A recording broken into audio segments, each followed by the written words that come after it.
চলুন তাহলে বানিয়ে নিই পাপড়ি চাট। এই পাপড়ির রেসিপি আপনারা আমাদের চ্যানেলে পেয়ে যাবেন। পাপড়ি চাটের জন্য আমি নিয়েছি পাপড়ি, বয়েল আলু, পেঁয়াজ কুচি, সিদ্ধ ছোলা। এই ছোলাটাকে আমি নুন দিয়ে সেদ্ধ করে নিয়েছি। দইয়ের মধ্যে অল্প চিনি মিশিয়ে একটা মিক্স রেডি করে নিয়েছি। সাথে আমার কাছে আছে তেঁতুলের টক মিষ্টি চাটনি। এর রেসিপিও আপনারা আমাদের চ্যানেলে পেয়ে যাবেন। তো চলুন এবার সবকটাকে অ্যাসেম্বল করে নিই।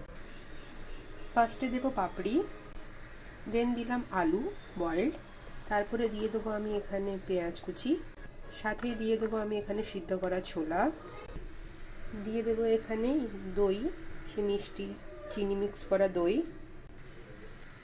দিয়ে দেবো তেঁতুলের টক মিষ্টি চাটনি, সাথেই ছড়িয়ে নেবো আমি এখানে একটু জিরে গুঁড়ো। এটা আমার জিরেটাকে আমি শুকনো খোলায় ভেজে গুঁড়ো করেছি। দিয়ে দেবো স্বাদ মতন বিট নুন। বিট নুন দেওয়ার পর আমি এর মধ্যে দিয়ে দেবো এই ঝুরি ভাজা। তো চলো, আমাদের পাপড়ি চাট একদম রেডি। এই ধরনের আরও রেসিপিস আপনারা আমাদের চ্যানেলে পেয়ে যাবেন। আমাদেরকে ফলো করুন, সাপোর্ট করুন। ততক্ষণের জন্যে বাই।